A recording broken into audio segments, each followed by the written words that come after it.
Must be setting. Yeah. It's all right. I'll just have it. We found out recently we lived not like 2 minutes. Oh, really? And she drove by, we drove by. It was always changing. That's been following, it's like a cat.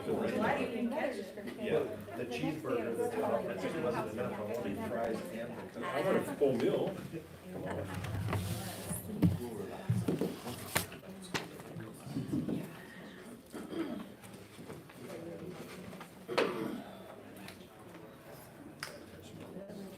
What, nobody else has their giant agenda? Their what? Giant agenda? We care about the environment. Teacher's pet. This is dedication, y'all. Our agenda. Oh. Teacher's pet. City exercise program. Yeah, city exercise, yeah, but it's not like hers.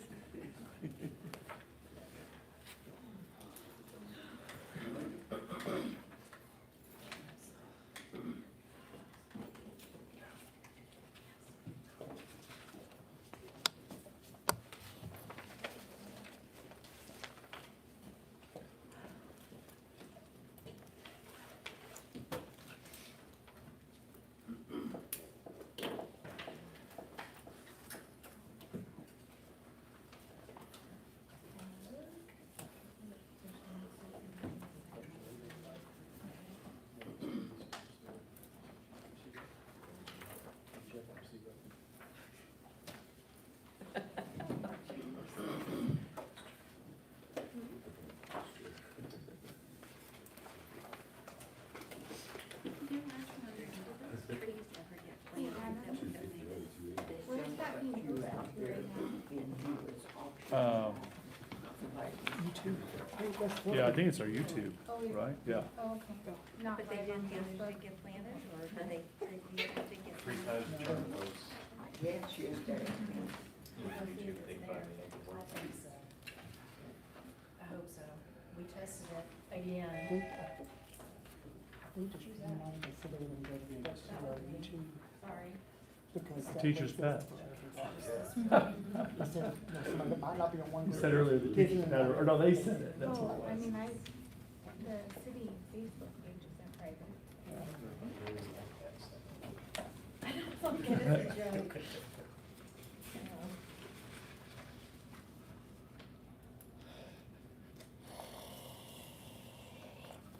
It's not showing anything. Oh, yeah, it is. Okay, we're good. You see you? All right. Okay, we're going to open up our meeting. It is July 18th, Thursday, 6:00 PM, 6:01. We're at 105 Horse Street, Public Safety Building in Gunter, Texas. Welcome to the Gunter City Council regular meeting. We have posted all notices according to law, and we have a quorum with only William being absent. He is out of town. And we will get this meeting started with invocation and pledge allegiance.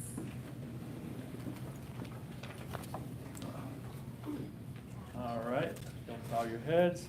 Heavenly Father, we thank you for the privilege of being able to meet like this every time we do, Lord. We thank you for the council for fulfilling their positions that they're elected for. We thank you for the audience here tonight and the citizens that are here to represent their various interests, Lord. And we ask that all of this, Lord, be under your guidance, Lord. And we pray for wisdom and knowledge for all these things. We pray for the protection of those at the local level, Lord, the recent upheaval in the United States, Lord, the state level, the federal level, Lord, and we ask for protection from those people, Lord, that are vulnerable. We thank you for all these things and the men and the women that defend us, Lord. In the name of Jesus, amen. Pledge allegiance to the flag of the United States of America and to the republic for which it stands, one nation, under God, indivisible, with liberty and justice for all. Honor the Texas flag. I pledge allegiance to thee, Texas, one state, under God, one and indivisible. I do not have any citizen comments. Anyone that has signed up for citizen comments, so is there anybody who wants to make citizen comments? Okay, so seeing none, I will close citizen comments at 6:09.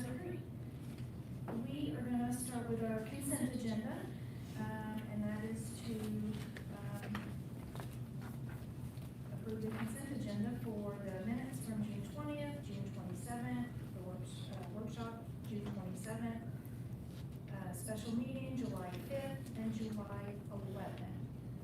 And then to just, the Gunter Police Department's report. A motion? I motion to approve. Okay. All right, so we've got Wade with the first, Dave with the second, all in favor? Aye, that's unanimous. We'll move on to the mayor's report. I don't have a whole lot of information yet. I was hoping to be able to talk to our TCEQ set coordinator, but we asked for a couple of different things. We talked about that before, possibly the air quality monitor to be hosted here at City Hall, but that would also include running fiber, running the internet to downtown and to City Hall. That's a possibility. They didn't answer me on trees moving forward, like if we had more work to be done. So I'm still waiting. He did mention last time he was gonna give us like a year to everything from start to finish once they approved it to get everything done. So I don't think they're in too much of a hurry as long as we're communicating with them. As soon as I know anything else, I will let you know. The burn house and the bridges, I do know that the fire marshal's office, the investigations on that end has already been done and completed. The insurance company has completed their investigation, so now it is on the property owners, I believe. So that is something that I'm gonna talk to Courtney about.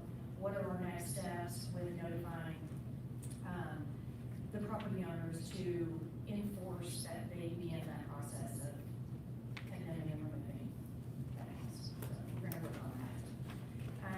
Let's move to regular agenda. Item number 4, discuss, consider, and act on plat for Gemstone Heights. And I believe that Eric will be presenting this. Yes, Mayor and Council, this is a final plat for the Gemstone Heights addition to create 2 lots in 2.2 acre, or 2.02 acres, located on 2nd Street, right here. As you might recall, this plat did come before you previously, where the applicant, Colleen Donovan, was wanting to divide it into 4 lots that did not meet the minimum lot widths. And there was also some discussion with the sidewalks. Since that request was, those variances were denied, she's bringing the plat back. That meets all the subdivision regulations now. It's gonna be 2 lots now. Still plans on developing it the same with the office warehouse uses. It is located in Manufacturing Industrial District Light, so bringing some new businesses in there. But again, it meets all the subdivision regulations. Right now, we have had the civil plans resubmitted. I've looked at them again. Probably about our 3rd review, but the city engineer is still looking at them, so that is one of the conditions of approval of this final plat, that we get those civil plans completed, and then we'll get it signed by the P&Z chairman, the mayor, and then get it recorded with the county. Colleen is here if you have any questions, but really it's just pretty straightforward at this point. So you have the old plat and the new plat? Yeah, we put the old plat in there by accident, kind of like. So you're approving the one that is 2 lots for lot 1 and 2 is the only one. The other one is just the previous one that was submitted. So all we're requesting is approval of this one here. And I apologize for accidentally putting that in there. That we approved it. Second. So Cindy with the first, Wade with the second, all in favor? That's unanimous. We'll move on to number 5. Well, actually 5 and 6. 5, discuss and consider an act on a resolution for Senate Bill 2038, it's a petition to be released from the ETJ. And we don't really need to take any action on it, we just have to post it on our agenda for public knowledge. But we can't do anything to deny this, so is there anything that you recommend us do, Courtney?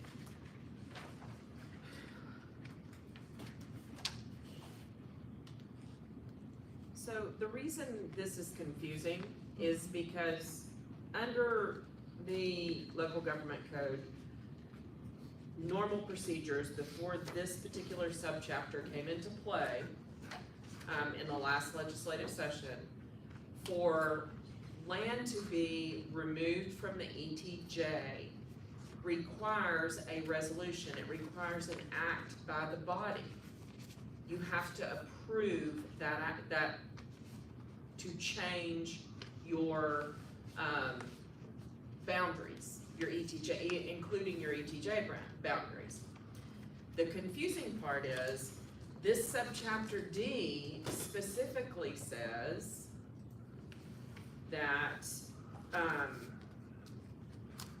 well, it doesn't specifically say anything, that is in fact the problem.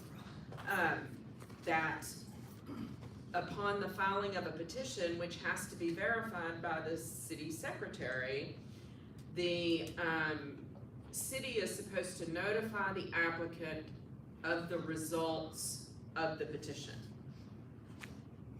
Well, that doesn't follow the standard procedure for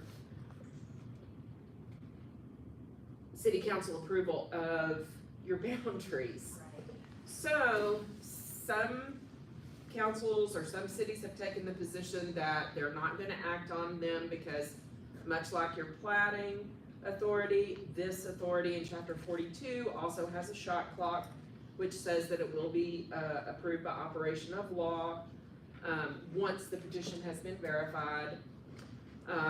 In the past, I believe you have denied them knowing that it didn't matter what your action was on it, because it would be approved by operation of law. And then some cities are simply doing the best they can to comply with the law by doing a resolution, which is what we put in your packet. So if you decide not to take action, then this resolution would not be signed by the mayor. If your choice is to not take action and let it be approved by operation of law. I wish I could give you a definitive answer, but this is one of those, it depends on what happens with the litigation. As you know, your former city attorney, that firm filed a lawsuit against the state of Texas because they allege that this statute is unconstitutional, and it may very well be unconstitutional. But that is pending. What the outcome of that lawsuit will be, I don't know. If it reverses this, does that change all of these petitions? I don't know. So I think that this body should do what they feel is appropriate, because I have no clear-cut answer on what is the appropriate move with these.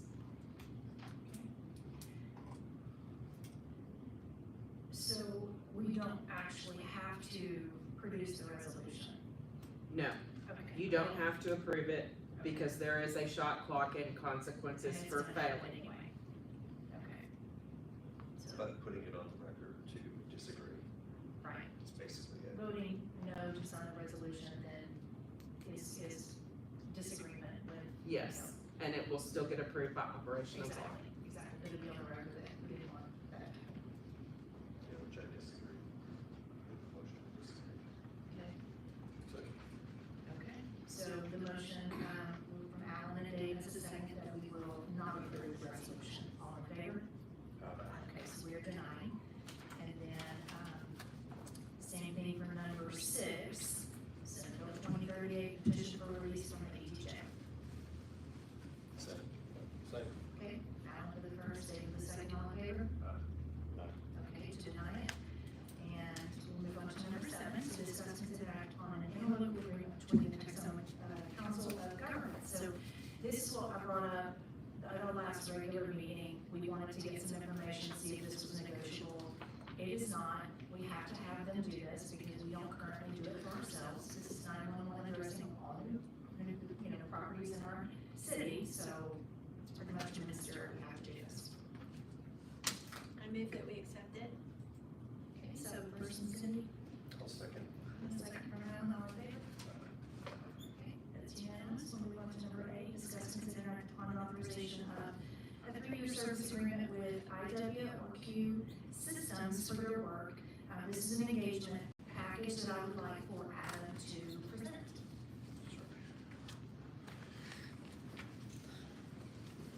Good evening, Mayor, Council. This is something actually I started working on when the prior council was here, and then I couldn't move any farther. So what it is, it's a software system that provides me the ability to basically monitor inventory, create cost, track cost from a budgetary standpoint, and also arrange things by work orders. In other words, so I could have it where a specific project is potholes in the downtown area. It works off of a grid, it stores it all. I could see what potholes were repaired, what street signs were replaced. It also has a public interface with an app on their phone.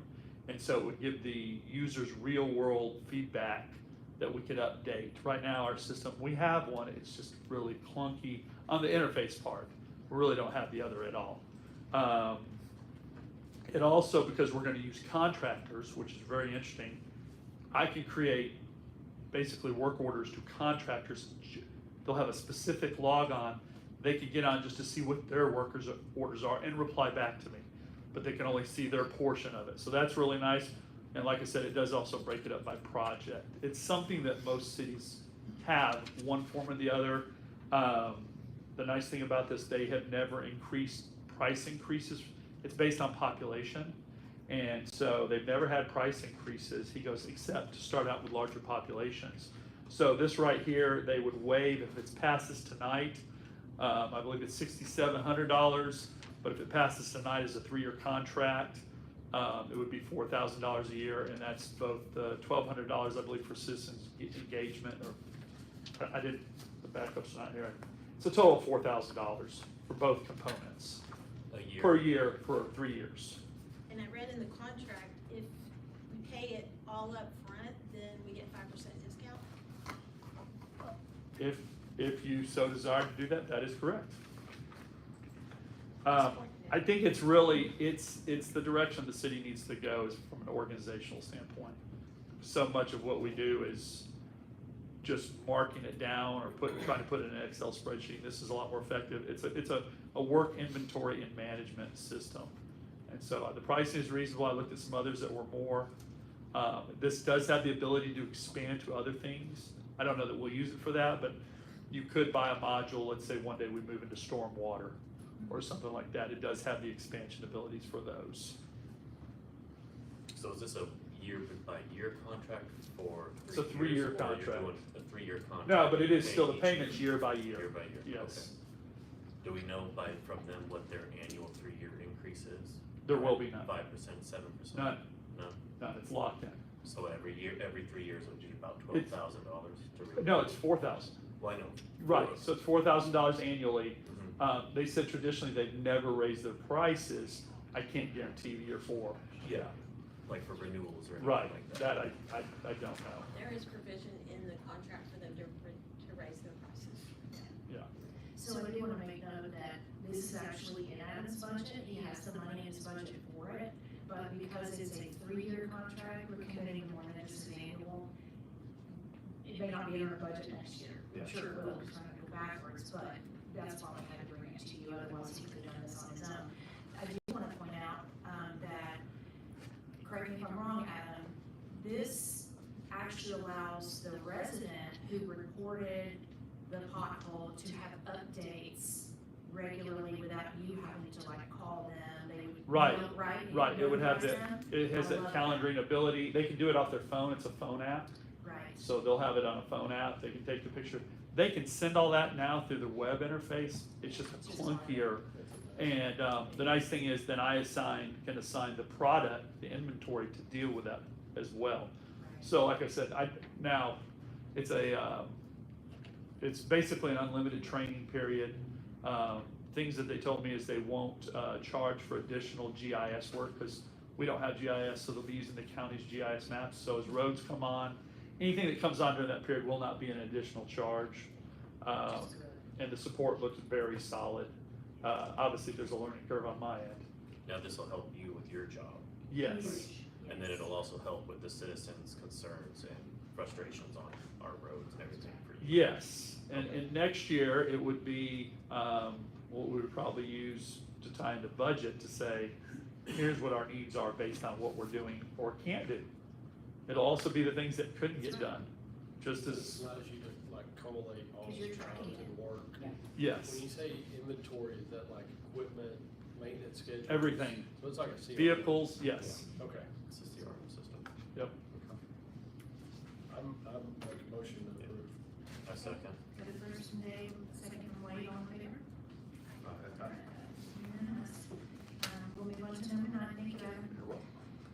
Discuss, consider, and act upon giving staff direction concerning the terms of an agreement with the City of Gunter Chamber of Commerce. And I want to go ahead and invite Brandy up. Is Brandy, oh, there you are, I can see you behind the podium. So did you want to go ahead and present, talk about this first? And then we can Yes. have them ask you questions. Thank you.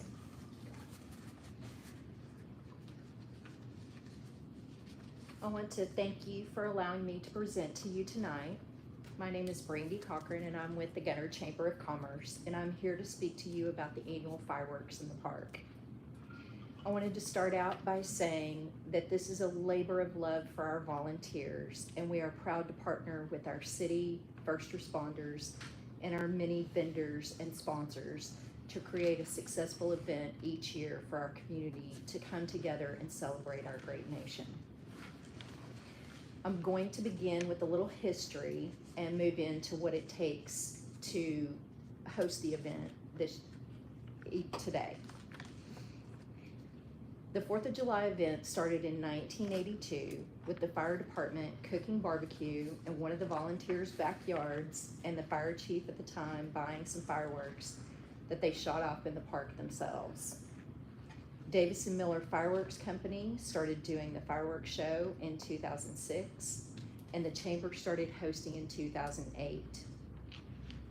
The event started on a much smaller scale than it is today, but over the years have included activities such as decorated bike parade, water slide and bounce houses, dunking booths, salsa, baking, barbecue, and best patriotic wear contests, vendors, fire department auction, chamber silent auction, and a live band, which at the time was set up on a trailer. Today, we have several local businesses from Gunter and the surrounding area not only sponsoring, but also setting up as vendors, which range from food to arts and crafts to information booths with kids' activities and games. A flag ceremony and sometimes a flag retirement ceremony performed by our local scout troops. Our live band is now on a professional stage with sound and lighting. We have a fire department raffle, which we would like to discuss actually moving into a first responders fundraiser. And we have an awesome fireworks show that lasts about 20 minutes. The event has grown tremendously, even since I started working on it 12 years ago, from the number of vendors and sponsors to attendees. Depending on the year and the day of the week that the 4th falls on, the estimated attendance has grown from hundreds to approximately 3,000 to 5,000 people. I want to start by saying that this is not a money-making event for the chamber. We budget and raise funds just to cover the cost of the event each year. I can't speak to the beginning, but only while I've worked on the event. But it was sponsored mostly by the city and Landmark Bank at the time, with the chamber getting sponsorships for the remaining funds needed to host the event. With the growth of the event and the rising costs, the chamber has had to expand its sponsorship levels to cover the expenses for the event, while the amount of the funds received from the city and the bank remain unchanged. An example of some of the increased costs over the years mainly was our fireworks. With the addition of the pavilion that we are hoping to get next year through the Parks Foundation and Parks Board, we may need to go even higher with the fireworks and not use as many ground level fireworks.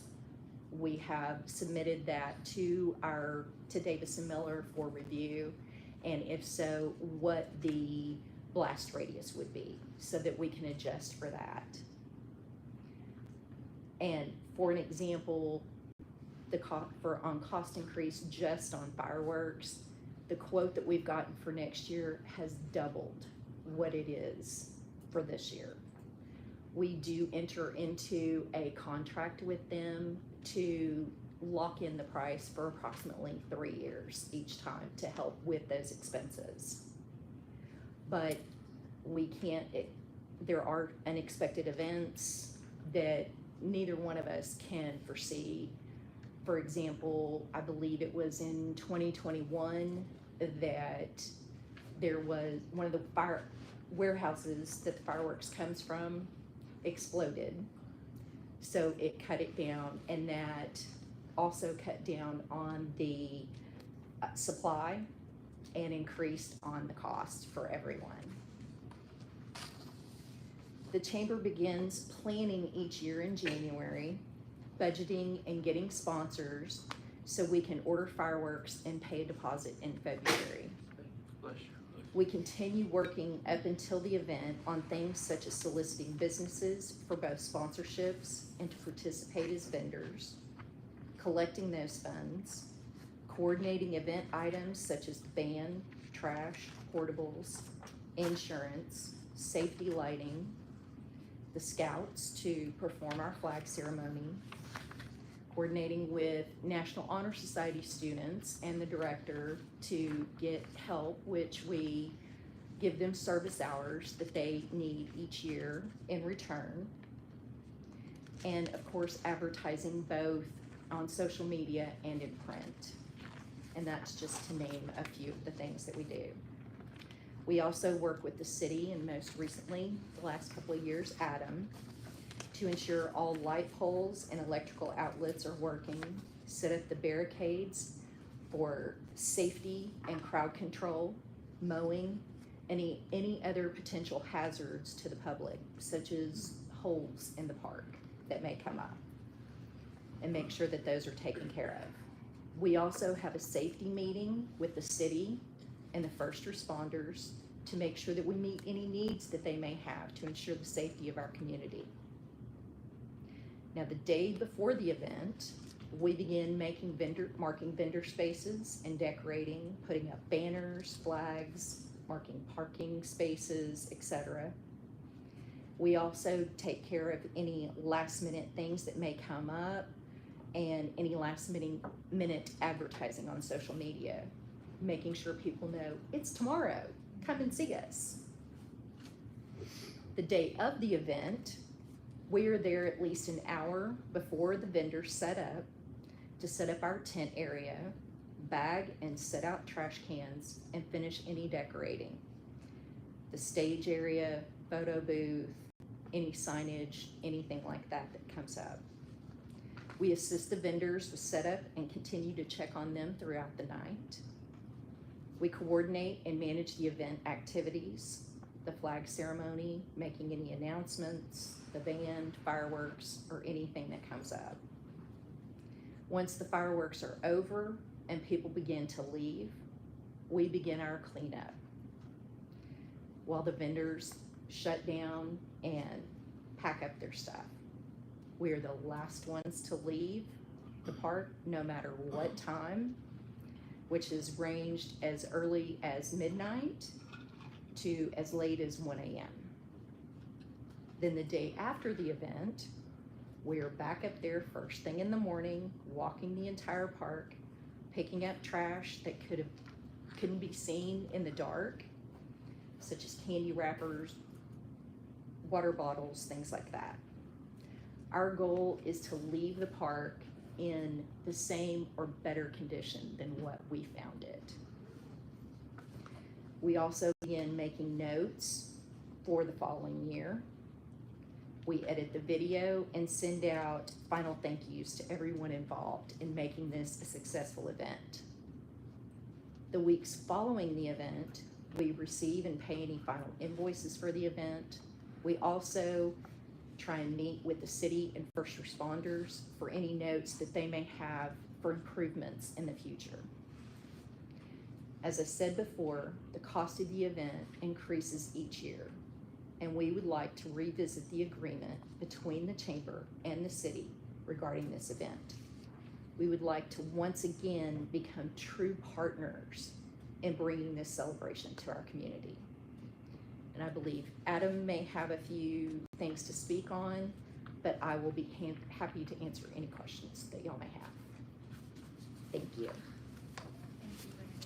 Can I ask Brandy a question? Yes. Sure. Have you thought about taking the fireworks out for bid? Have you done that? We have, one of the issues that we have is that we have to have, because of insurance requirements, they have to be licensed to set off the fireworks. We did in the past have a couple of other local fireworks companies, but they were mostly just fireworks stands that people could go and purchase fireworks. They didn't have the actual license to set them off themselves. We do try and keep all of our vendors, including our fireworks, whether it's fireworks, trash, anything like that, to local companies. Okay. And what is the fireworks gonna cost next year? They are estimating, they gave us a bid of approximately $15,000. Okay. And what do you need from us? We are looking to, we would love to have the city become the fireworks sponsor for the event, as well as take care of some of the other things that are currently in the agreement that we have with them, such as police, fire, ambulance, use of the park, things like that. The agreement that we have currently is a very basic one. I believe you may have a copy of it there. And I apologize if it's kind of hard to read, but. That's all we had on our end too. That's all we had. We actually lost some of our paperwork in a flood. We used to store it in Turntime Jackson, and they had one of the rooms flood, and so we lost a lot of our files and everything. And that was an electronic copy that we had, and unfortunately, that's all we have right now. Well, it looks like our commitment, I guess, back in 2017 to today was $3,500 a year. Correct, That's it? correct. And then you guys were required to also then pay for first responders to be there We in addition? We pay for, in addition to that, we pay for at least two officers, off-duty officers, to be there during the event as well. So that way, if there is a call and others have to leave, then we do have security there, which is also a requirement of the insurance. Okay, it's kind of like we give you a little bit of money to give it back. Am I right? I mean, Yeah, So you just. because if she's paying for the police to be there Right, and it's so time you're and really a half not getting Well, anything on from a us. holiday. right. Maybe I can help a little bit though. Yes. Add to that. Let me help a little bit to that. Jump in there. So it's a 2017 agreement that's still in effect because it's a rolling forward agreement. What we were looking for, and I work with the chamber a lot, but what we're looking for is, first of all, most people think the fireworks show. I'm a big fan of, if something fails, who does it look like it failed for? And to me, it'd be the city, because it appears to be it's our largest event. Even if the chamber's the host, I'm a big fan of public-private partnerships, which this would be. It's $15,000 approximately for level 3 fireworks, which is what I believe they're shooting now. I don't think they're gonna have to go to level 4, but we won't swear to it. I'm I think fingers crossed. I think they could create I'm just saying this, right, I can't guarantee it. I think they could create a border that you could only get so close to the pavilion. But maybe that might change. The other thing they're looking for is, and what was done in the past in that contract that you have from 2017, is basically the infrastructure to hold the event from the city side. And currently what we provide is we provide the light towers, we provide all those cones and everything that have to be put up and paid for. And then police, I worked with Chief Jones, and he got me what I needed, which was an estimate, because in budget-wise, I'm trying to get things what it really cost. Right. And from police side, because don't forget, it starts before the event, it goes after too. You're looking, if the city decided to agree to that, you're looking at an in-kind contribution of somewhere between $3,000 and $3,500 on top of the $15,000. it would be an in-kind contribution. But when I added up the the police hours and cost, because it is a holiday, it's always gonna be on a holiday. So it makes it a little more pricier. The police come in at a substantial portion of that, we'll say close to $3,000. Actually, what did I just say a minute ago? I'm sorry. Okay, so no, the total will be closer to 5,000. That's correct, because that's just the police, about $3,000. Light towers and barricades are $1,750, and then you have basically some staff part-time that will be paying. They'll be in for about $250. So you're looking at about a $15,000 commitment, and then if you were to do so, it'd be a $5,000 in-kind donation through services and manpower. If council wanted to, because all I brought forward was the framework for this, just what I could suggest is if you decided, Courtney hasn't reviewed this, what we could do is if council gives us some direction, maybe I could work with a council person in the chamber, and then we could involve Courtney and produce the document. And that would be brought back to you in August. Yeah, I want to approve this to, rewrite it. I think proposed changes and something. Get the times on Yeah. the increase, because you're saying 15,000 just for fireworks, and then if I like to round up, $5,000, $7,000, $8,000 on top of that with officers, lights. Well, 5. People, 5K. like for officers. 3,000 for officers. Okay, so I Yeah, about yeah, those. 3. Okay, so I'll Yeah. take that out. So about 6,000 then with officers. It could be as high as lights, 6. And then I round Yeah, up. sure. Okay, so,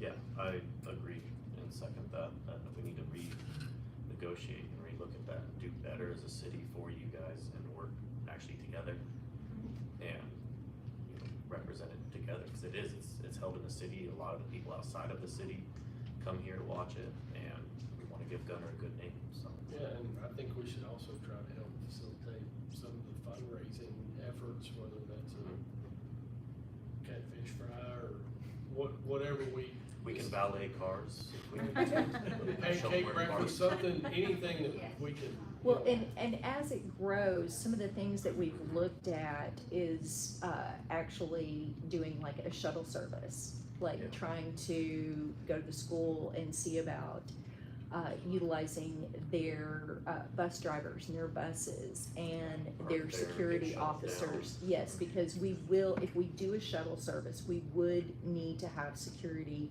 that remains at the pickup and drop-off location as well. Do you have to have any kind of different insurance if you do? If we're hauling people. If people have to sign an NDA or something else? Yep. I would have to, if it got to that point, I would need to consult our insurance company and see. You told the train guy he could probably Yeah. make some. Yes. Be a That slow- was- it'd that be a was slow great- trip. That was a great addition this year, and the kids loved it, so. You and I had spoke about purchasing fireworks before February to get a discount. So we Yes. needed to work this And thing that into is, the that budget is for part January. of that is part of it, and why we paid the deposit in February. Because if we pay it in February, we can get a discount on the fireworks as well. Now, if we pay it, we don't have to pay it then. If we pay it later, the cost would not change. It would just be like the amount of fireworks that we would be able Yeah. to shoot off. Slow vote and trying to get them Okay, Sure. so I have a motion, did you have a Second. question? No. From Dave, a second from Wade to allow staff to come up with an agreement to bring back to you guys. Okay, and Cindy, would you like to be on that task? Sure. Okay, so all in favor? Uh, All right, it's unanimous. Thank you very much. Thank you so much. Not stingy from us, Yeah, that is generous. that's right. Alan's gonna do it. You want to? Okay, so I'm gonna put Alan on that task then. Alan will be working with Alan and Brady. We are on number 10. So this is discuss, consider act on renewing, a facilities agreement with, Gunter Youth Sports Association. Yes. Okay. Thank you for grouping them together. Be on your toes. No, that's just the needs. Never mind. I remember. I printed the wrong document for this one for me, so that's all right. From the hip we go. From the, I'm pretty comfortable with I've it. got mine with you. I would love it, just in case they ask a question I can refer to. Do you- yeah, yeah, 'cause- Okay, y'all can ask me no questions, because I just gave my packet away. You can borrow mine. It's a different type of excuse. I feel your way. Is this pro bono? I'll do something else for you. Okay. All right, Mayor, Council, we've had an ongoing agreement with the GY, Gunter Youth Sports Association, for years. And Dietrich's provided me with the past ones, and I really looked it over and thought, this is not a good contract. It really, I believe, I understand we have limited fundings, but at the same time, the contract needed to evolve a little bit. I'm trying to produce a clear cost on everything. There were funds that were like, for street budgets, for instance, did some of the park maintenance, and we're trying to break all this up. Well, I'm trying to get clarity on this as well. What we're looking for is to build what I consider a sustainable model for the GYA.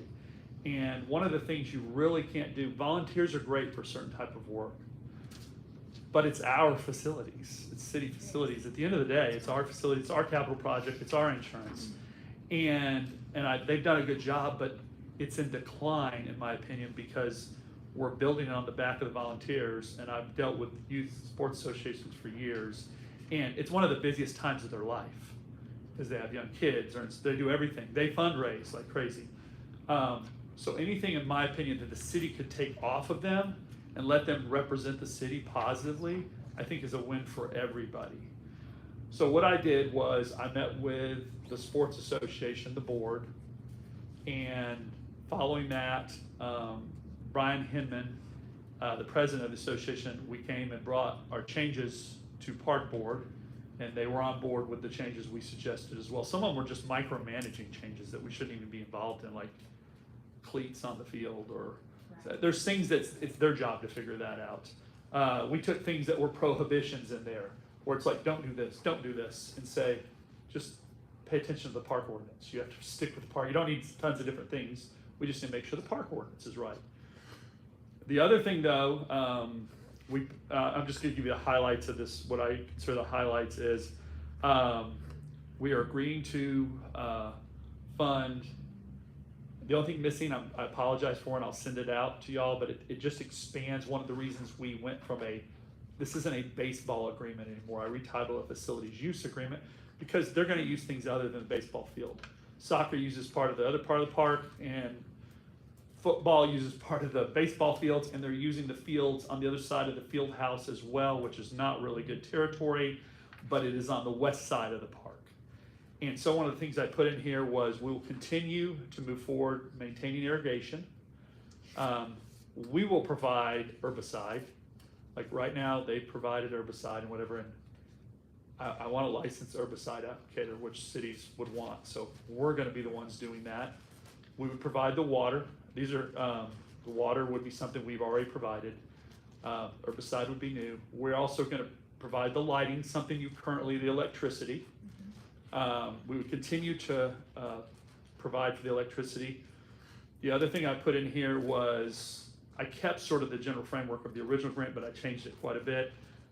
Advertising, it definitely allows them to go out for advertising for the association on the fencing, like you see, but also the scoreboards.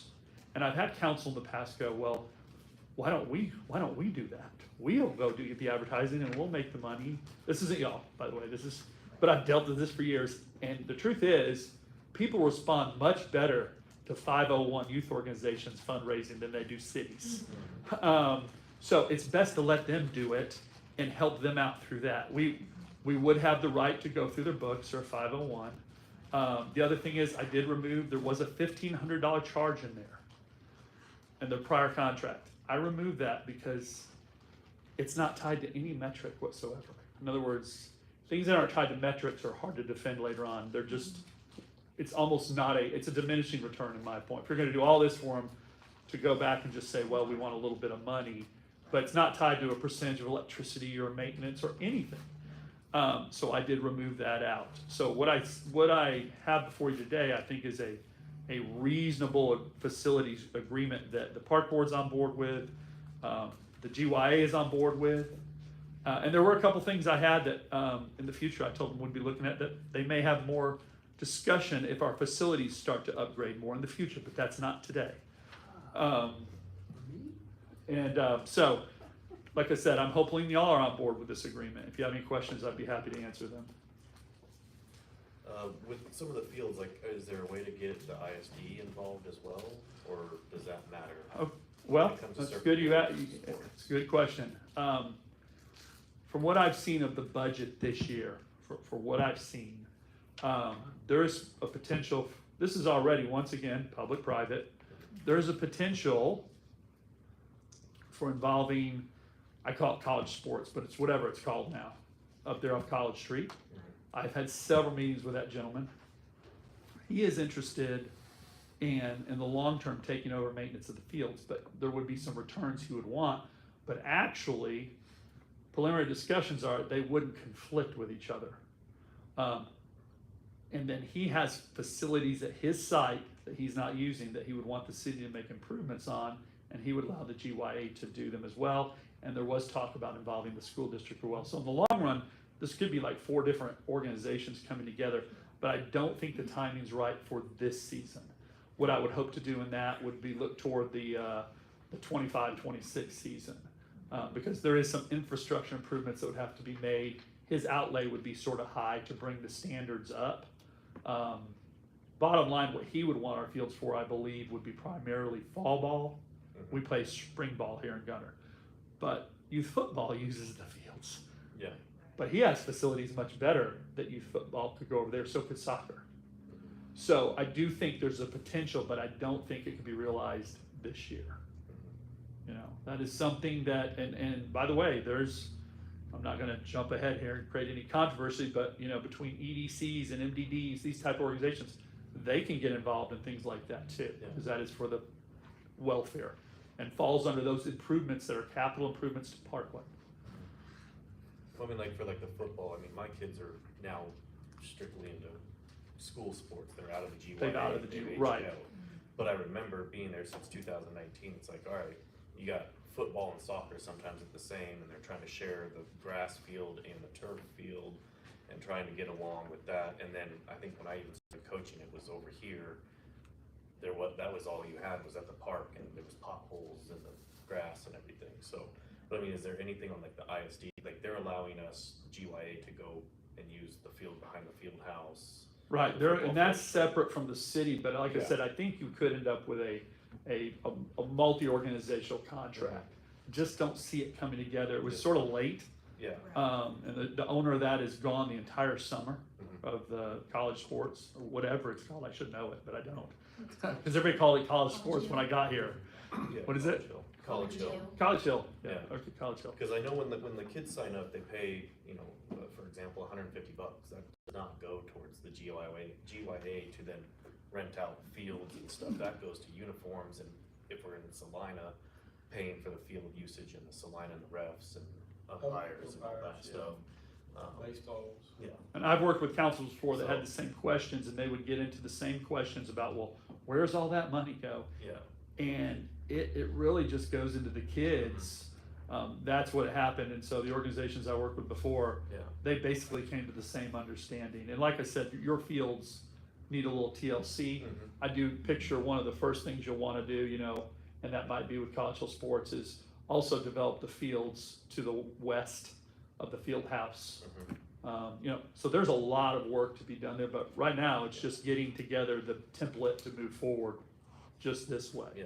And It that's will what- change if another organization comes on board. We'll revisit this contract. Yeah, and that's what I think we need to do is, like the fireworks, we're a title town, sports, why not the youth association as well get the same respect as the school sports do, so. So I have a question on the advertising. You mentioned having the signs, I guess, that would be attached to like the fencing. Yes. Is that doing, or can we just make sure, my only comment there, I'm not opposed to it, is that it's very uniform, same size, same. And I could work with them on that. As you know, signs I don't are like one of those a big things one, that, a little bitty one, and it just looks trashy, Yes. and sometimes you see that it does, it's very uniform, and it, it looks a lot better, but, okay. that would be my question, with the signage and the advertising, I don't have a problem with the board either, Yeah. scoreboard, so. Or even on the uniforms, I mean, if it went out to Right. that, like individual contributors, Of course. one business donates, okay, you're on U8, there you go, your name's on that, Yeah. then someone else on U10, Yeah. and they all have same jerseys but different sponsor, Yeah. so, yeah, I'd like a motion yeah. to approve reading into the. Facilities use agreement? Yeah, and I'll second. We would. And then we've got Dave with the first, Wade with the second, all in favor? I, All right, that's Thank you, unanimous. council. I appreciate it. Thank you. Courtney. Okay, we are on discussing tonight upon authorizing a request for proposal for our bank depository. This is a legal requirement, it's ministerial, we have to do this every 5 years.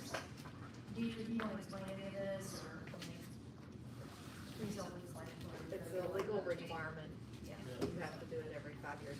Now, on that note, even though we go out for the RFP, we still can choose our same local Same bank. thing, you don't have to choose, which is a good thing, because we only have one here. I'll make a motion to approve. second. Dave with the first, Cindy with the second, all in favor? Aye. Alright, unanimous. And we're gonna move on to number 12. So this is supposed to be an annual financial review of the EDC. So we're actually doing that today. I do not believe it's ever been done. Cindy and I, we're going to go back 5 years, and 3 years just almost killed us. So, we gathered a lot of information, and Cindy has put together a PowerPoint presentation, so we're gonna talk about how we did our review, go over the details of that, and I'm gonna let you explain that, Cindy. Okay, so the purpose, I'll start out by explaining the purpose of the EDC and what the EDC, I need to stand up, y'all, I'm sorry. What the EDC, and what the EDC is, you okay? Maybe, I think so. People will, It's on the side.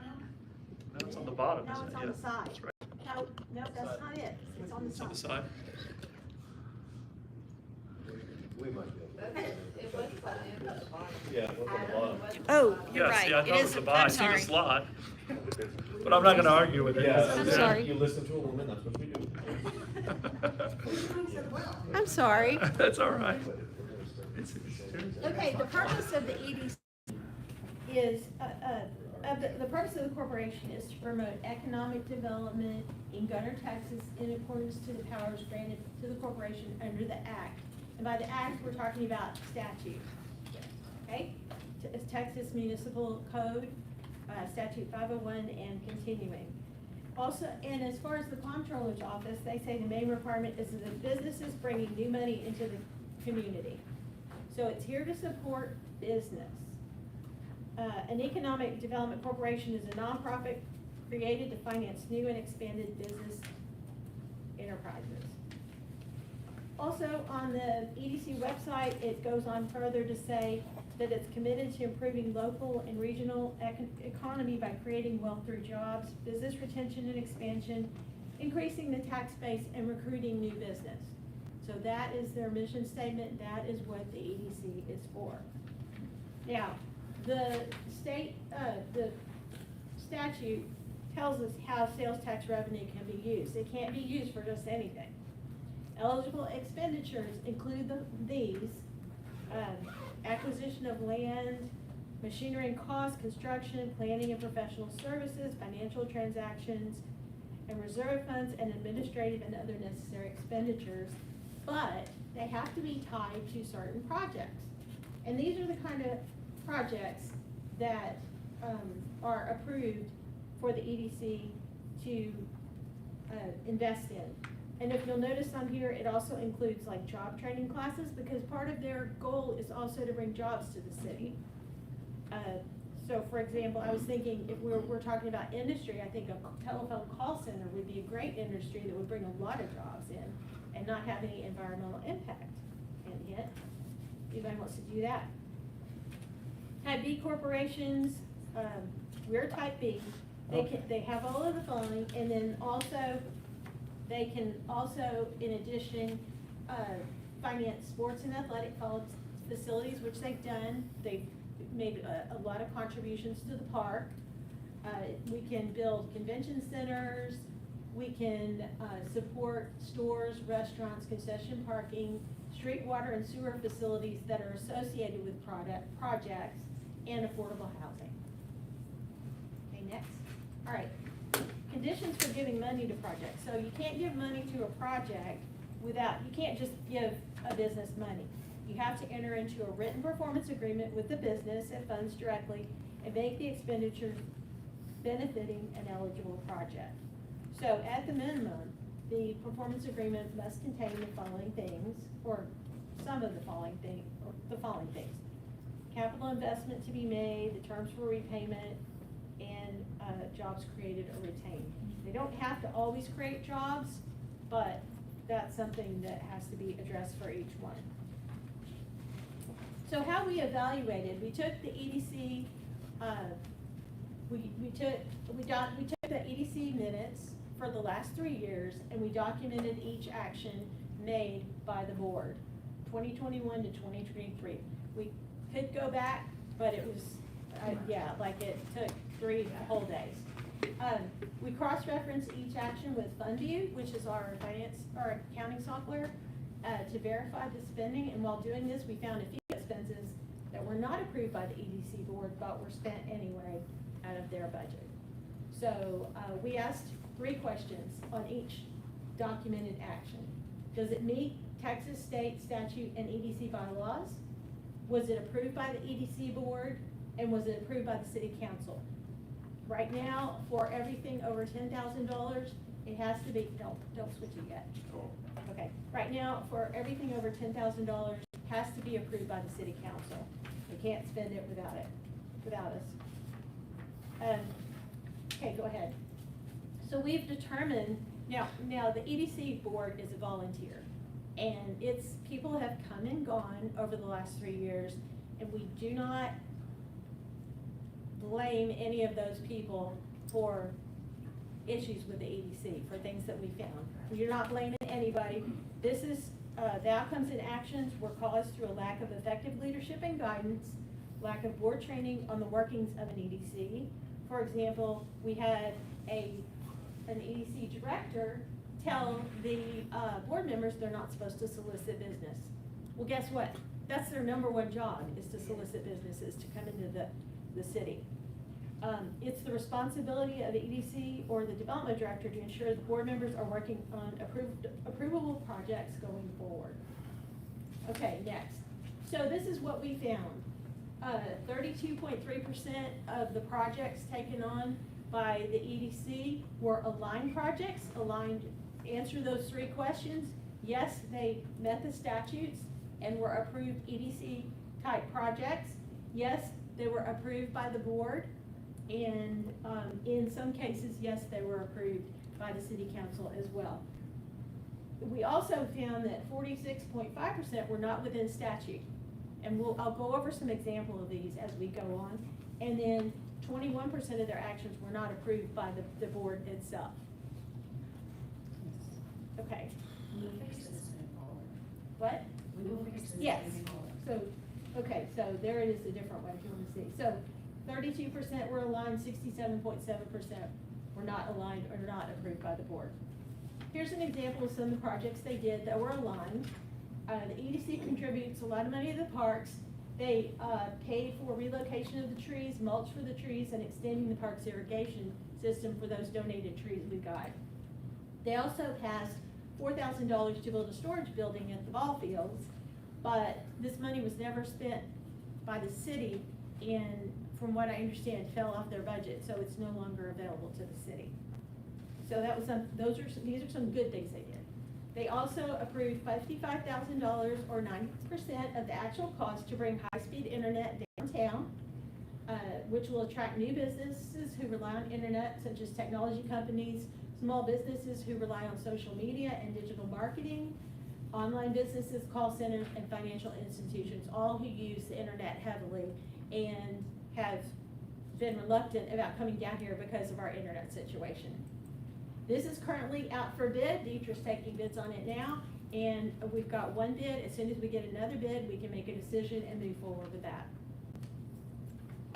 Okay, the USDA revolving loan, the EDC was providing $99,000 by USDA to help new and existing businesses. They loan the money at like 1%, 1% APR, and they, in the last 3 years, they've approved 3 loans, one for Small Town Sweet Tooth, one for Fresh Local Marketplace, and one for Mod Tub.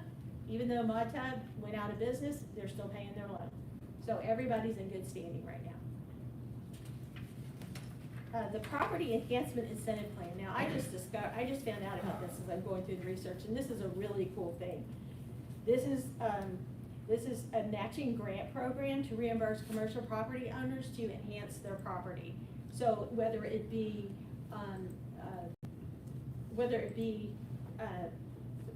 the facade. Facade, yeah, the facades, to make it more, more attractive, to attract businesses to come in. And, for example, and things like that. So this is really good. They've earmarked $20,000 to use for that purpose. So if you know of anybody who needs this kind of help, it's a matching grant. You gotta put in some money yourself, but the funds are there. And then the downtown master plan, we spent 70,000 approximately. Go ahead. Right. The EDC paid approximately $70,000 for developing the downtown master plan, and Eric loves it. So, okay, here are some other things that happened that didn't quite meet statute or bylaws. In 3 years, the EDC made contributions of cash in kind of $9,900 to the library. They made standing donation of $2,500 per year to the library, also provided other funds for events and fixing their AC system, bought them, or contributed to a canopy tent. Unfortunately, the comptroller's office has made it clear that EDC funds cannot go towards educational resources like libraries. There's no performance and contract in place, and this is also not within the scope of the EDC bylaws. Now, that being said, the library is very important to the community, and as a city council, we're going to discuss how to maybe alleviate some of that deficit, because they require a certain amount of government funding to keep their accreditation. So we are going to, I talked to the treasurer today, and we're definitely going to work on some things to keep them whole. Also, the board did not approve these things. $876 was spent on giveaways for the 4th of July fireworks in the park without prior approval of the board. $397.25 was spent on the library's fall festival without prior approval from the board. $780 was spent for library's Easter egg hunt without approval from the board. This is just some of them. I didn't list all of them because we'd be here all day. The next one is kind of a shocker to me. In November of 2022, the EDC board tabled discussion on park signage. In April, a council member personally hired and took it upon themselves to hire and pay someone to fix the stone on the sign in the park, and paid them $550. They tried to get reimbursed without board approval in April. Rick Chafin, who was the city manager at the time, approved reimbursement with the caveat that the board must approve the action at the next meeting. The action was approved after the fact. According to the statute, all products must be approved by the board before commencement of the project. That one made me overspending. In April of 2023, the board approved a donation of $50 to Stacy Quintana for the shred event. Although they approved $50, an additional $472 was spent on the shred event for banners and signs and an additional donation. This was not authorized by the board, nor does it meet the definition of what can be spent according to state statutes. For the EDC's downtown event, they approved expenditure of $500, and they actually spent $25.86 on tables, chairs, tents, etc. Also not authorized by the board. Going forward, because we're looking forward now, going forward, the council, and let me say this here. So going forward, the council will expect 100% of the EDC sales tax funds going towards projects as authorized in the state statute, the EDC bylaws, and the 2040 comprehensive plan.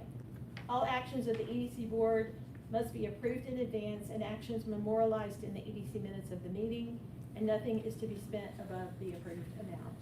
So that's what we're going to require at EDC. Now, let me talk about the EDC for a minute, because there's been some discussion about the MDD and the EDC, et cetera, and we're gonna vote on that tonight. The EDC is in place right now, and if we have an election, if we decide to have an election to go to an MDD, that will be in November. The EDC we are gonna appoint EDC members tonight, and the EDC is going to remain as the EDC until after the vote in November, when we determine where we're gonna move them over to an MDD, or we're gonna continue on with the EDC. So that's how that's why I'm talking about going forward. Any questions? Yes? Not a question, but a comment. Onessa 1921 Bledsoe Road. I just want to say I thought this was an excellent presentation. I hope to see more stuff like this in the future. This was extremely informative and very well put together. I'm sure there was a lot of data that wasn't included. I appreciate, for the sake of time, that you didn't go into every detailed piece of information, and I thought you did a good job of telling the truth without creating any blame or judgment, so I just wanted to applaud you for that. Thank you, Melissa. All right. I have a Thanks. question, Cindy. Yes. So since if we put the MDD on the board, is there also that other vote? I thought there was like a two-part. It's a dual vote. We're gonna Yeah. put it all in one. We can do it by a single proposition. Okay, I wasn't here for the last. Yes, one. yes, that's what we ended up finding out, so Okay. we'll have to go through. What Because I'm we should actually still gonna keep the do- EDC in place, and then like Cindy said, if it passes, Absolutely. okay, it's That's MDD, what if we're it gonna doesn't, do. then it's Yes. EDC. I did find out we don't have to worry about, shutting it down first and then, so Okay. we're totally cool on that. I do wanna make one more note of a point. There are a couple other things as far as like some projects require public hearings. Some of them did, they weren't done. That was one of the things, some of these actually do require public hearings and they just never did them. State law requires all type A and type B ECs to file an annual report with the controller's office by April 1st of each year. And currently, fiscal year ending in 2023 that was due on April 1st has not been filed. So, once it is, we have to figure that out. We gotta get it filed. Somebody's gonna get this filed.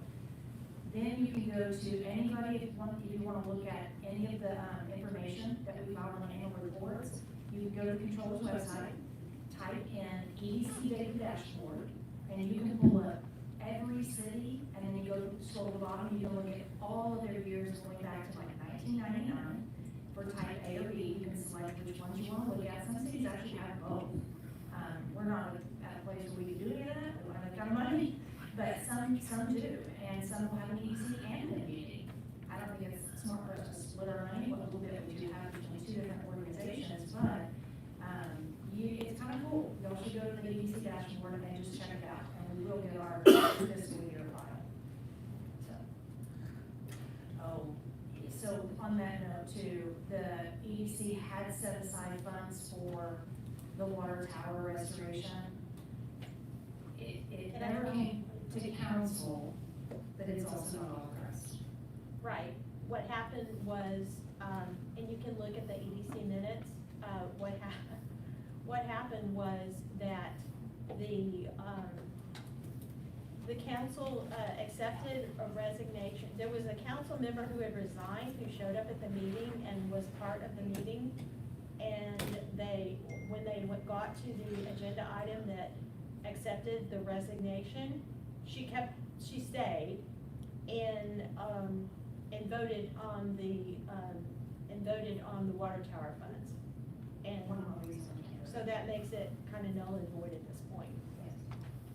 Once you resign, your resignation has been accepted, you don't need to make any more motions or votes. So, that's another reason why officially water tower, if it had met the project requirements and had been authorized, it wasn't because the vote was illegal anyway. So, I forgot about that. I think that was my only other question. So really, we're not taking any action on this, we just wanted to do a thorough review, very quickly. That's quick. Hop up to the podium. Mr. Jerry Perry, 1081 Pike Road. Just want to ask real quick on the EDC. I know, going back through some of the recordings and stuff, they were talking 2 or 3 or 4 different meetings in a row that they were moving forward with trying to buy a piece of property across the street from the post office. Whatever happened with that? Did they, anything? It's not happening, I mean, I don't know if it was tabled. or Okay. it just didn't- It's not happening, and I think at this point, that property has already been purchased by someone else. I'm sorry, this isn't on our Yeah, it's agenda, not. we can't talk about this. Yes. So anyways, that was the review, we did the best that we could, just trying to kind of score it, so that it was real fair, and we had a way to do that, and so this is where we are. It is what it is, but moving forward, whether it's an EDC or an ED, we are going to operate how we're supposed to, and it's gonna be great. Okay, so I had a request, to move items 13 and 14 to after executive session. So unless there's a member of the governing body who's opposed to that, everybody okay with that? Okay, so then we're gonna go ahead and move on to item 15, we'll do 16, and then we'll come back to these after executive session. So on 15, a discussion to act on the second letter of resignation released to Hartwood, place 4, he is now on the P&Z. So do I have a motion? My motion. Second. Wade was the first, Dave was the second, all in favor? Aye. Okay, that's unanimous. And then we'll go on to 16, discuss and consider act upon authorization to utilize E4 software for the police department. So, Chief Jones, do you have a presentation you want to explain that for us? Yes, I have a presentation. Thank you, Mayor. Thank you. We ran into a deadline on this one, right? Did this- We did. The current software that we utilize is called Collogic, and it expires July 30th, so that's why we had to expedite this. Mrs. Mayor, council, staff,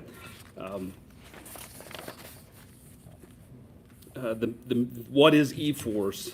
That's one of the common things that folks ask us what that is. It is a law enforcement software that offers many modules to assist the law enforcement with our daily duties. They offer many modules, but we currently utilize 2 of them, which is our RMS system, our records management system. So anything that we calls for service that we respond to, our incident reports, or anything that we send to the district attorney's office to be filed is housed in our records management system through eForce. The other thing we had was eCitations, which is a mobile ticketing software. Both of these modules, we went after grants years ago, and we were able to get those and secure those grants. Sadly enough, this next module that I'm requesting did not come with a grant, so I apologize. What the Gunter Police Department is requesting, this is the 3rd module that I was speaking of earlier. It's the state query that allows officers to query the state and federal CJIS databases. What that means is this is within the state of Texas, we can run folks' driver's license, their registrations to see whether or not they have a current and valid driver license, if they're wanted, or if their vehicles are stolen. The other thing it would also do is provide a GovCloud software, which would host all of that information within the state. That is a state requirement and state mandated. eForce their headquarters is out of Salt Lake City, Utah. So in order for us to utilize this program, it's got to have a server here in the state of Texas.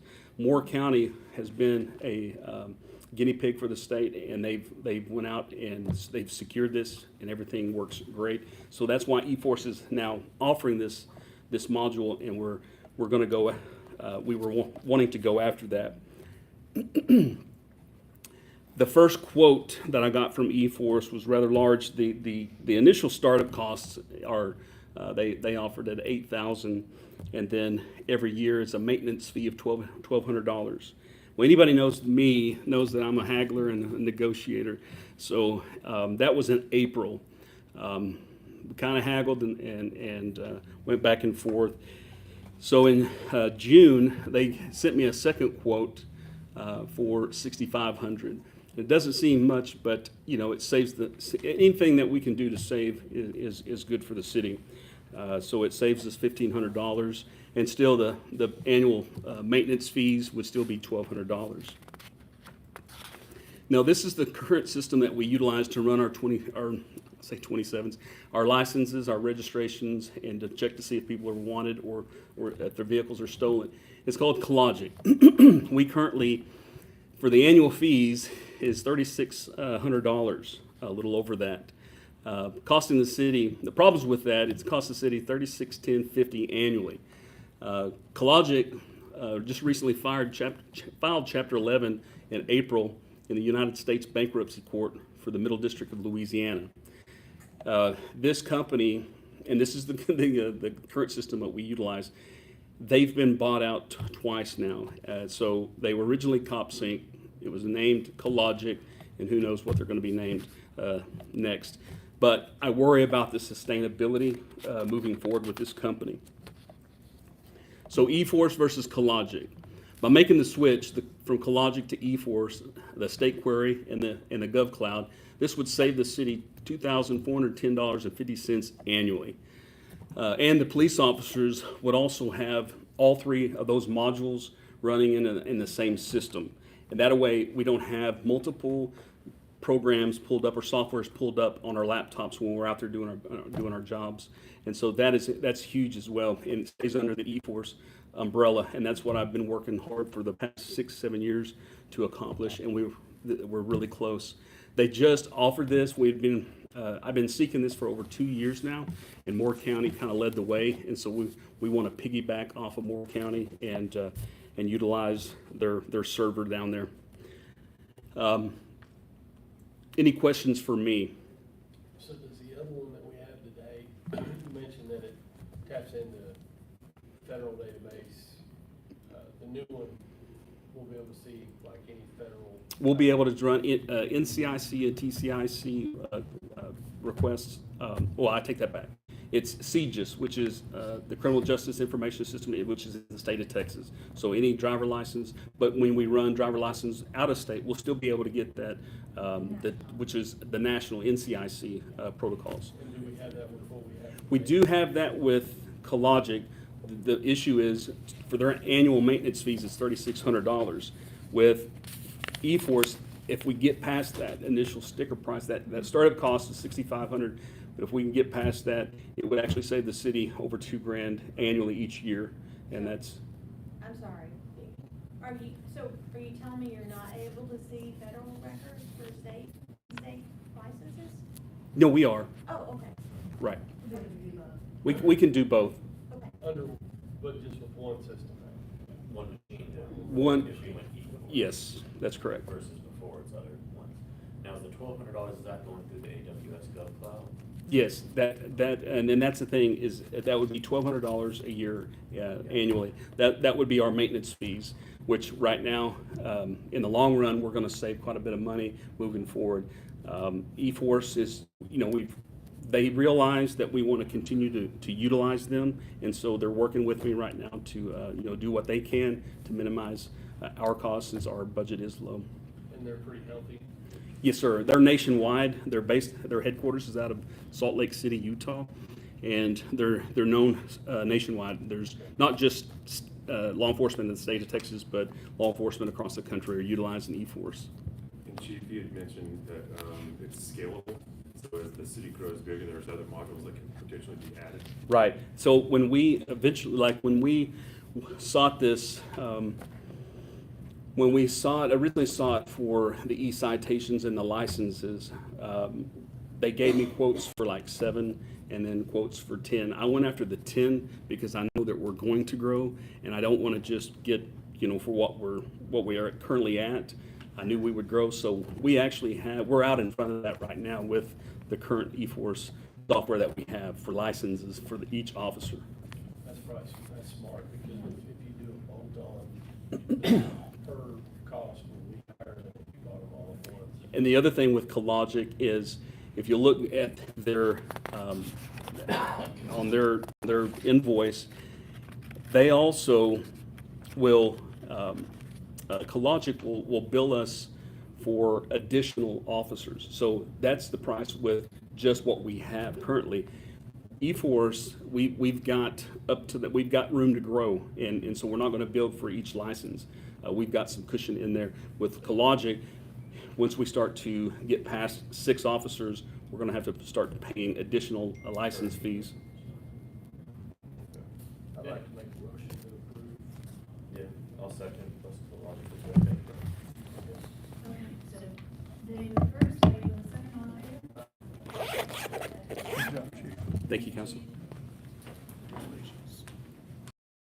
Real quick, I just have a question on that note.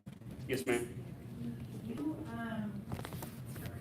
I need to, there's nothing I need to add to the budget? Is this not in your budget already? Well, what it was is because it was over $5,000, I had to bring it to the council. Okay, that was my question. Yeah, Okay. if it was below that, we could have made the move. To find a way, like find Yes, ma'am. something new. Since we talked, the wish list and all that, I just didn't know if this was something different, so, okay. Yes, ma'am. Can I add something real quick? On his behalf, Dana's the one that came, or Chief Jones, the one that came for with eForce to begin with, and their interface is with our court system. And this is very user friendly, so I agree with him by wrapping it all into one. I think it's a good idea. Now, are we going direct with eForce, or are we going through a reseller for the pricing? We go through eForce Okay, so itself. we're direct. Yes, sir. Direct. Long term, it's gonna save you a lot more money. Yes, sir. After about the 3rd or 4th year, we'll start to see that return on investment. Right. Thank you.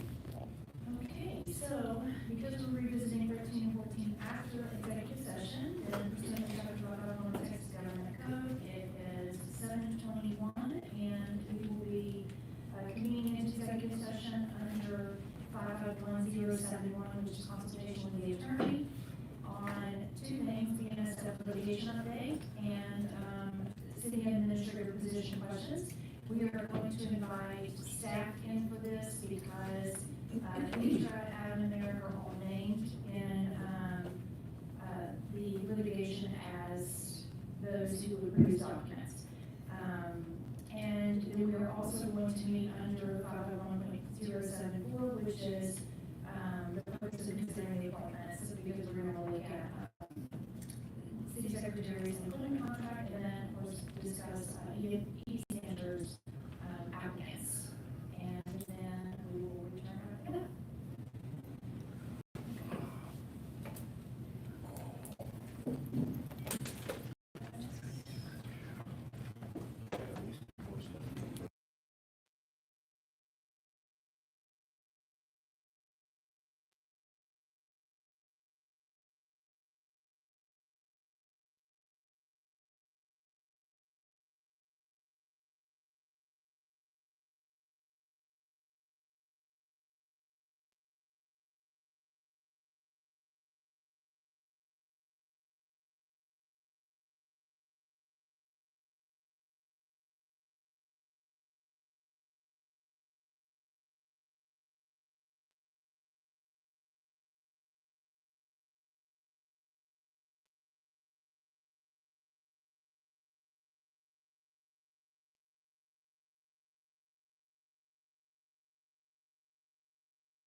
You're good. Discuss an agenda in the executive session, and then go back to 13, 14. Yeah.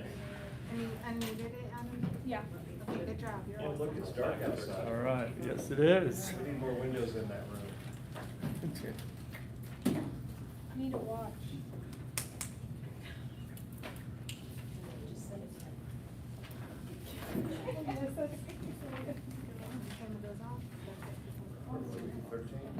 Yeah. Don't start the yawns. Right, so, look back. The executive session, so I need a time. And we Okay, so we will reconvene into open session at 8:55 PM. And we will start, let's go back to 13 and 14. Then we'll go back to any action from executive session.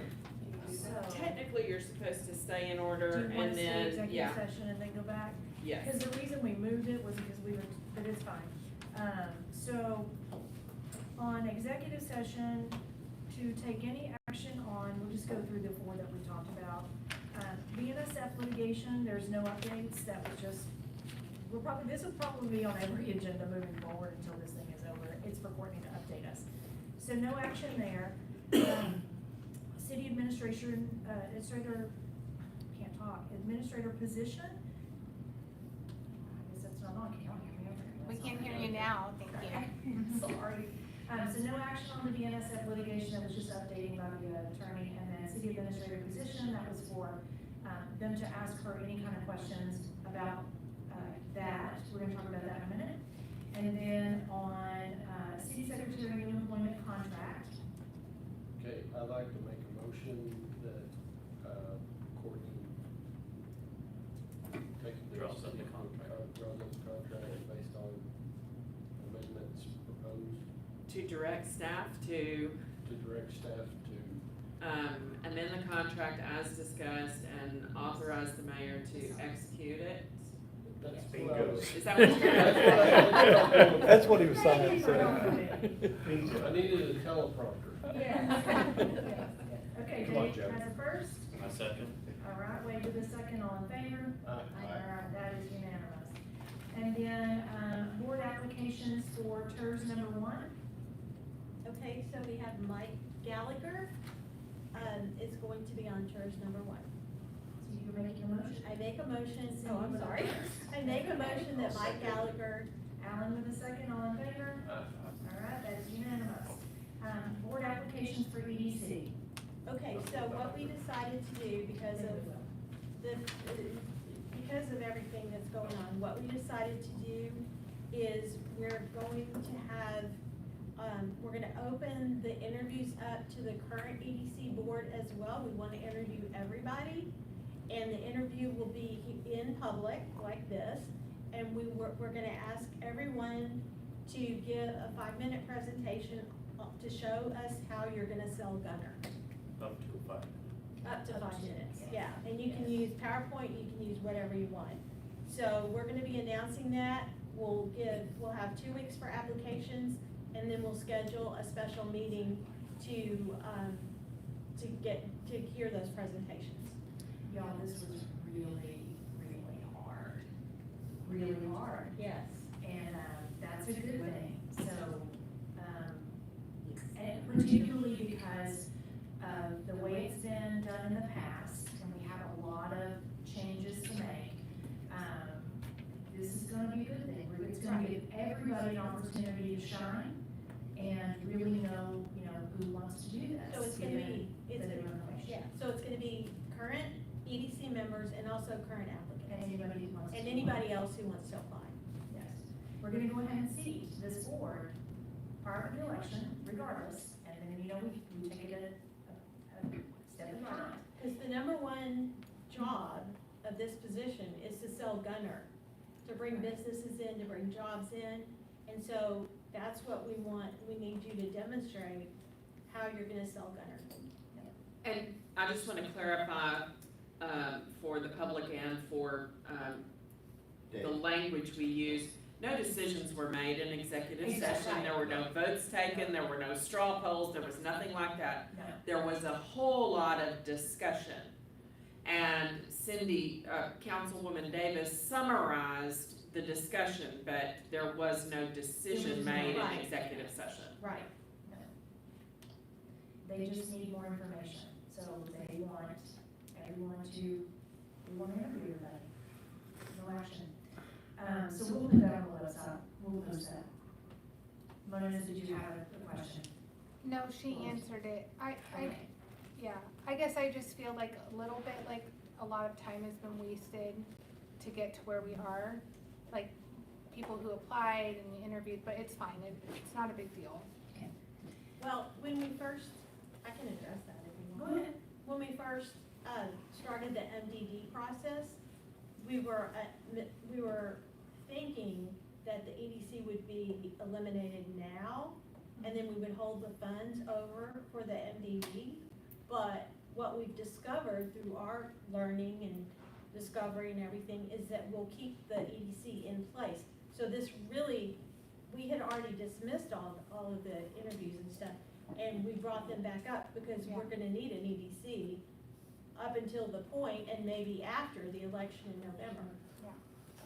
A lot of the interviews that were done of the candidates was actually only done by 2 people, and by doing this in an open forum, that gives all of us the ability to actually interview everyone, so.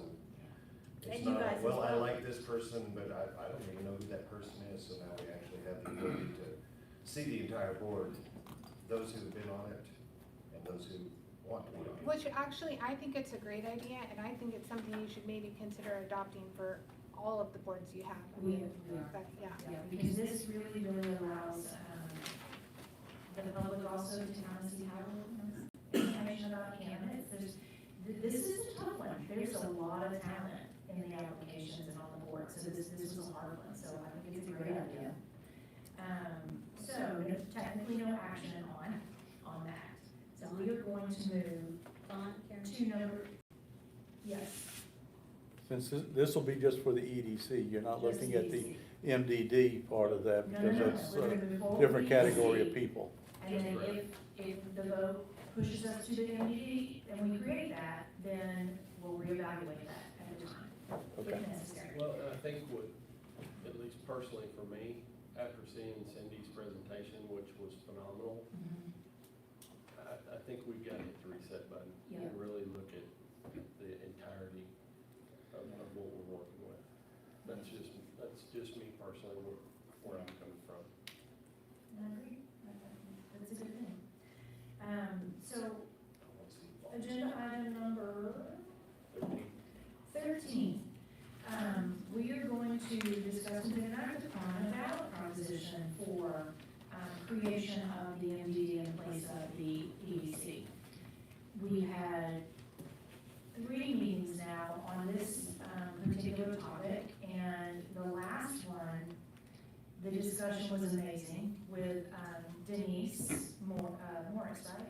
From Hollywood, Yes. the Economic Development Director who runs the MDD there, talked a little bit about what, the challenges were, which really was just the logistics of transferring, getting all done with the state.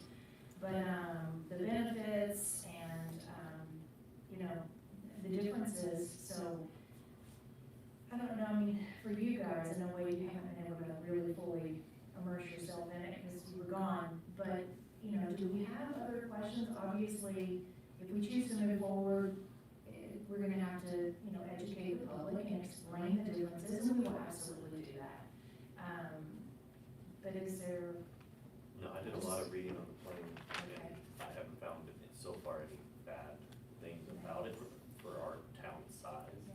So, I make a motion to approve, placing on the ballot? place it on the ballot. I second. Okay, so first from Wade, second from Cindy, all in favor? Okay. And I will get her PowerPoint and Gunnerize it. Yes, yes. Good. Well, we can say that, look, maybe the voters know exactly what they're voting on, it's their decision.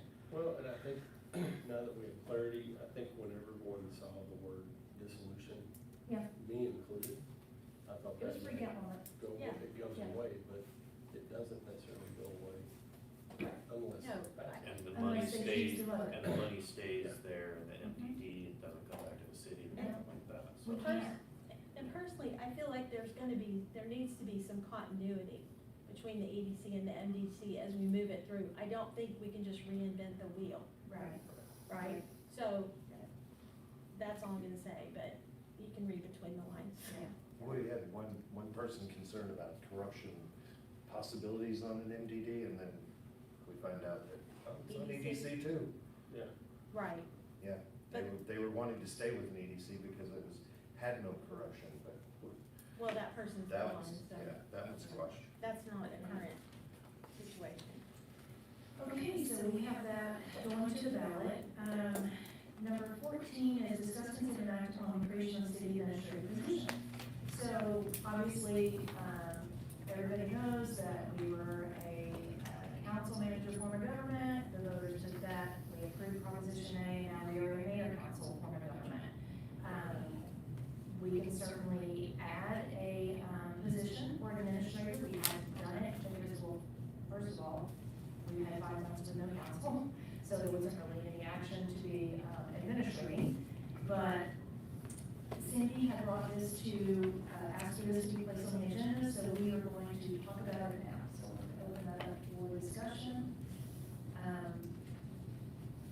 Talk about that position and create. So I think we need the position. For you, I mean, you're an unpaid employee, basically. Someone Yeah. has to do this. Someone has to do the day-to-day, right? I mean, you can't keep Yes. this up. That's No, just the it's a fact. full-time job. Right, So this is Right. a full-time job. right. So I feel like we need a city administrator. I feel like we have some work to do as far as figuring out salary. We talked about this in the meeting, figuring out salary, figuring out scope of work, all that kind of Authority, things, duties, all which those is what I things. do every day at work, is do research on jobs and salaries and requirements and things like that. So I will take that on. And so I make a motion that we, oh gosh, how am I gonna do this? I make a motion that we, Hold on one second. Does anybody else have any? I'm sorry. We're going on again. Sorry. It's discussion. Anybody else have any questions or comments or anything? Because what we can do is direct Courtney to create the ordinance, it would be an ordinance, to create the position based on the feedback that each one of you could individually share with her. Okay. And then she can put that all together, we come back, we talk about it, maybe we change it up a little bit or not. Table it based on Courtney's. Well, it doesn't require action, you can just direct staff Direct staff. to Yeah. start drafting an ordinance. Exactly. Councilwoman Davis to Yes. provide the information, and we'll bring it back to your I agree. August or whatever meeting you want it at. I move for that. You don't need to move, Okay. no action's So, necessary. no action necessary, so we're gonna direct, We're gonna direct staff. Courtney to go ahead and staff, along with staff, to create that, to get it ready for you guys, and then any feedback that there's something that maybe you want it to contain or not contain, get that to Courtney, or even Deidre, and she can gather all that, and organize it, make sure that we've got everybody's wants and needs, you know, within that ordinance. I would agree with Cindy. I think it's absolutely needed based on feedback from Citizens have asked for it. citizens that have asked for it. I think Adam Yeah, it's time. is in support of that, so Deidre, so yeah, it's needed, so we'll start that. So we will start that journey. Is there anything else? We're taking care of executive session and. Number 13, are there any, obviously, I hate that this is even on here because they already come to me when they need something.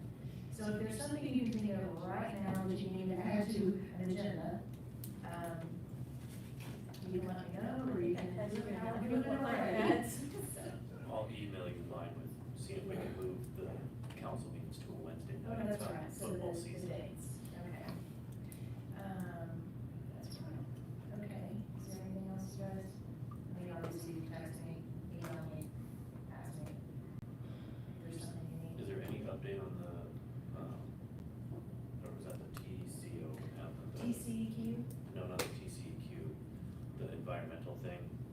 That's it, the supplemental, as we talked about it earlier on, and I didn't have any other updates.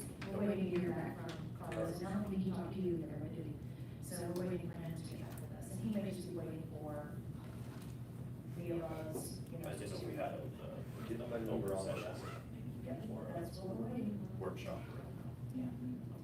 Okay, so then we will